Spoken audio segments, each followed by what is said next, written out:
अस्सलाम वालेकुम दोस्तों, ड्रामा से दो किनारे की आने वाली के साथ बहुत दिलचस्प होती जा रही हैं। दुर्र शहवार जो वलीद को धोखा देके जा चुकी है, लेकिन वलीद अभी तक उसके गम से बाहर नहीं आ सका।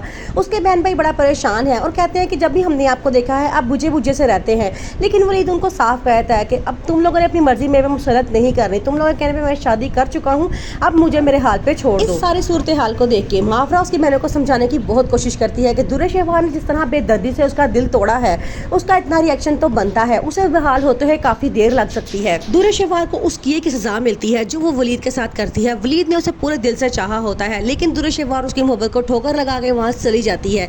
अब वो हमेशा जहीर से लड़ती रहती है, उसे दिली सुकून हासिल नहीं होता क्योंकि उससे किसी का दिल तोड़ा होता है। दुर्र शहवार के फ्रेंड्स उसे मिलने के लिए आती हैं, साथ में शहीर भी होता है। दुर्र शहवार उसको देख के बड़ा परेशान हो जाती है कि ये इनके साथ क्या कर रहा है, लेकिन वो अपने जज्बात पे काबू रखती है। उसकी फ्रेंड्स उसे पूछती हैं कि दुर्र शहवार तुम्हारे बीमार शोहर का क्या बना।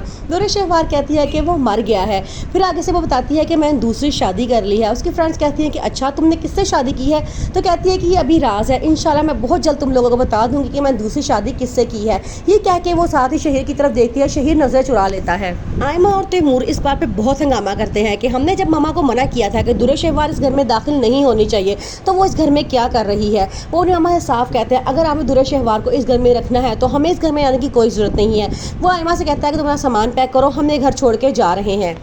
आयमा उसे बहुत समझाने की कोशिश करती है, लेकिन वो कहता है कि नहीं, जब मामा ने हमारी बात नहीं मानी तो हम भी उनकी बात नहीं मानेंगे।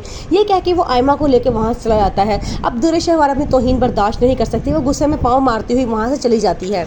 दुर्र शहवार सारी रात शहीर को फ़ोन करती रहती है, लेकिन वो फ़ोन पिक नहीं करता। अगली सुबह जब वो आता है तो वो उससे बहुत लड़ती है और कहती है कि तुम कहाँ थे, सारी रात मैं तुम्हें कॉल्स करती रही हूँ लेकिन तुम आए ही नहीं। आगे से वो कहता है कि मेरे पास फ़ोन नहीं था। आगे से वो कहती है कि तुम तो बड़े बहाने बनाना शुरू कर दिया कि कभी मेरे मामा के पास मोबाइल रह गया था, कभी चार्ज ऑन नहीं था या मोबाइल ऑफ हो गया था, अब तुम्हारे पास क्या बहाना है। वो उसे कहती है कि तुमने मुझे कहा था कि तुम मुझे अपने घर वालों के पास लेके जाओगे और हम सबको एक घर में रहेंगे, लेकिन ऐसा कुछ भी नहीं हुआ। आगे से खीर कहता है कि मेरी फैमिली तो तुम्हें तब भी अपनाने को तैयार नहीं थी जब तुम अकेली थी, और अब क्या वो तुम्हें अपना लेंगे जब वो जानते हैं कि तुम एक बच्चे की माँ भी बन चुकी हो और तुम तलाक याफ्ता भी हो। आगे से वो कहती है क्या मतलब है तुम्हारा कहने का। तो शहीर कहता है कि तुम्हें इसी तरह सारी ज़िंदगी छुप के ही रहना पड़ेगा।